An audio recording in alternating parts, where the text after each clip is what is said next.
Kunaku olwaleero akakiiko akavunaanyizibwa ku by'amateeka mu kikolwa ng'olukulu kagenze maaso n'okuwuliriza endowooza z'abannansi ku tteeka Ebbago eryayanjibwa omubaka wa Igara West Rafael Magezi. Olunaku olwaleero mbeera z'abantu Professor Tarsis Kabwegyere y'omu ku abo abalabiseeyo era ng'ono awadde endowooza ye ku nsonga ezitali zimu.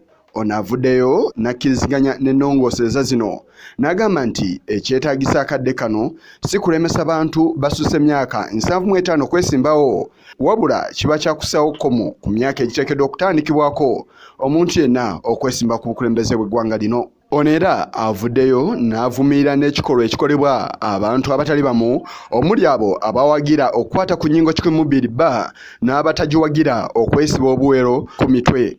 Okusinziira ku ye kino kiraga obusosoze si kye kyokka ate ne mu ntaputa yaabyo okusinziira ku bantu mu bitundu byabwe bye bavaamu nakyo kirina kye kitegeeza ekyenjawulo.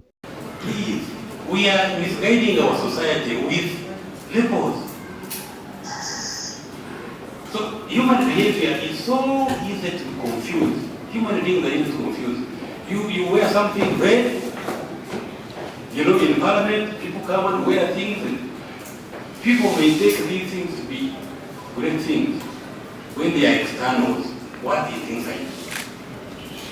Externality, external appearances can misguide society. Let us concentrate on the essence of things. Akakiiko kano kakolirwa omubaka Jacob Oboth era nga ababaka abatali bamu bamutadde ku nninga oba nga akawaayiro 102 kakukusibwa bukukusibwa okuteekebwa mu ssemateeka wa 1995 agobererwa akadde kano oba nedda. The Constitution could in lay terms can be characterized as a contract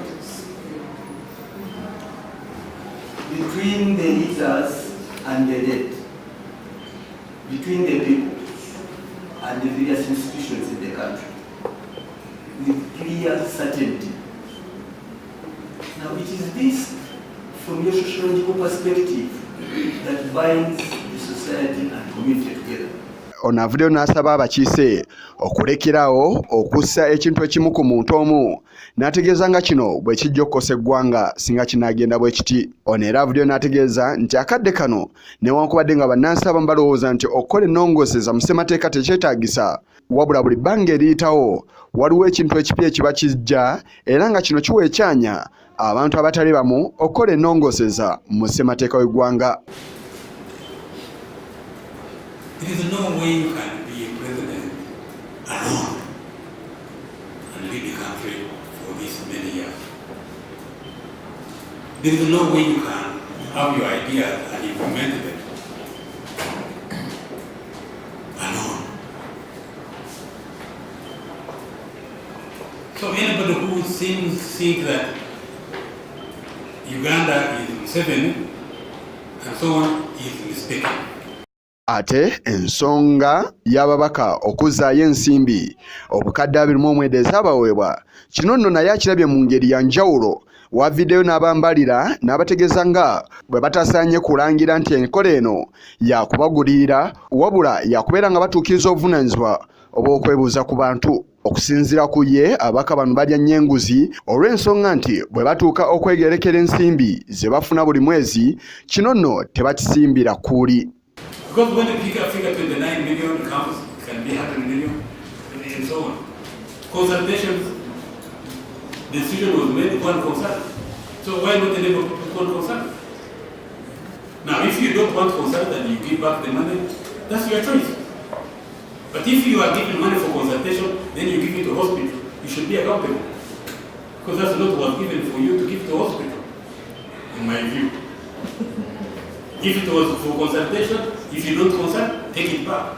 So that you will do the diversion of yes, diversion. And you are not making yourself a better person because you are actually irresponsible. Akakiiko kakuddamu okutuula olunaku olw'enkya era nga wano akakiiko akataba enzikiza n'amadiini aka Inter-Religious Council of Uganda ke kamu ku abo abasuubirwa okulabikako olunaku olw'enkya.